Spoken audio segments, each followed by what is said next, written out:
Hey AP Psych, today we are going to be starting chapter 13, and specifically our goal is to look at defining emotion and looking at the three different emotion theories that have been established to help explain our emotional reaction to different experiences in our environment. So first off, we start with looking at the definition. Emotion is a response of the whole organism, and it's really broken down into three parts. The first being physiological.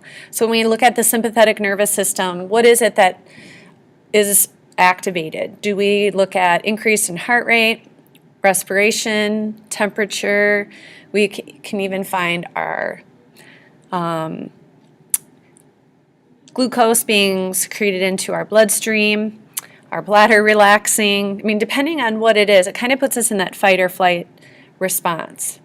When we look at expressive behaviors, the second component, this is looking at our motor response. So, what is it that someone who is watching you can visibly see? Is it the expression on your face? Is it your muscles tensed? Is it your hands clapping with excitement? That's what we call an expressive behavior. And last but not least is the cognitive component, our conscious experience of what is happening. So sometimes we find that our thoughts fuel our emotions, or they allow for us to experience an intensity of a particular emotion. So it's physiological arousal, an expressive behavior, and a conscious experience. So looking at this, how do these three pieces fit together? Well, psychologists have identified three major theories. The first one is called the James-Lange theory, and this is named after William James, the functionalist we learned about way at the beginning of the year during the prologue, and his partner, his buddy, Carl Lang. And this theory explains that our emotion is first triggered by an emotion-producing stimulus, so some kind of perceived stimulus. Maybe it's, a bouquet of flowers. Maybe it's a man coming around the corner with what looks like a weapon in his hand. Maybe it's your boyfriend holding a box that looks like a wedding ring box. That's the stimulus that then creates, according to James Lange, a physiological response. So internally you start to feel some kind of change take place. And then maybe a few seconds later, you experience the emotion. So I oftentimes give the example of, waiting in line for a haunted house.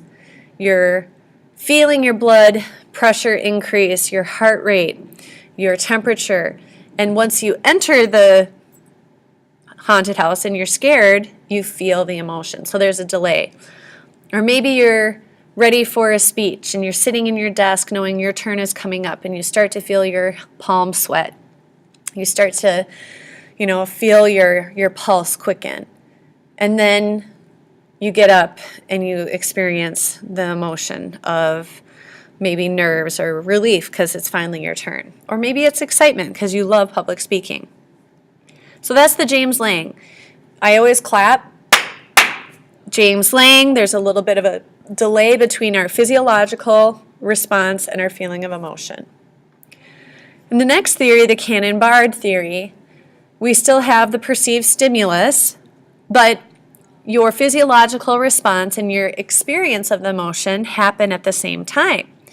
So if you were to round the corner in the hallway and you nearly crashed into someone as they were rounding the corner, you would at the same time feel your heart jump out of your chest as feel embarrassment or fear if they scared you.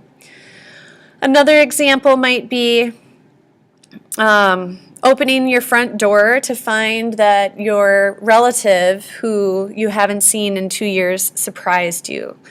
Your elation would happen at the same time as your heart rate increased.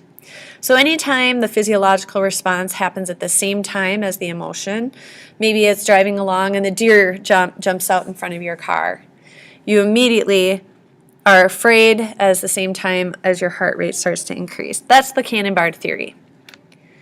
Last but not least is the Schechter-Singer two-factor theory. In order to experience the emotion, you must be physiologically aroused and 2, cognitively label the arousal. and then you feel the emotion.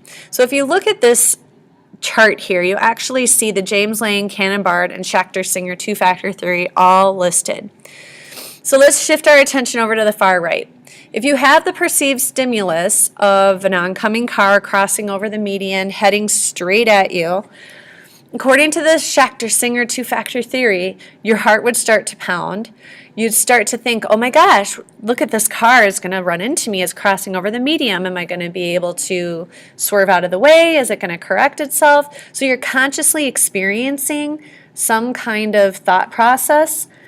And then maybe after you have a near miss or you actually do get it in an accident, your response of fear is a little delayed. So sometimes you find your conscious experience fuels your emotion. Another example would be, let's just say you are hoping that your loved one proposes to you and you see them with what looks like a box in their hand, which is the size of a ring. You see them get down on one knee and you're thinking to yourself, oh my gosh, this is it. He's going to propose. And internally, at the same time you're thinking these things, you're feeling physiologically aroused. Your heart is pounding. Your breathing is quickening. And then as he asks you the question, your emotional, happy response ensues. So that would be an example of the Schachter-Singer two-factor theory. So what you guys need to be able to do is really take a look at any kind of scenario, for example, the one listed here, the sight of an oncoming car, and be able to apply all three theories. So you can see in the James Lange theory on the left, car crosses over the median, you feel your heart pound, and then you have an emotion of fear. If it's the Cannon-Bard theory, you would find your heart pounds at the same time as you feel the fear emotion. If it's the Schachter-Singer two-factor, you have a pounding heart and you're thinking, oh my gosh, I'm afraid, this is not good. And then the delay of the emotion, which is fear. So you should be able to apply that in all scenarios that you're given. Sometimes you find one works better than the other too. Sometimes more than one would work. All right, that's it for today.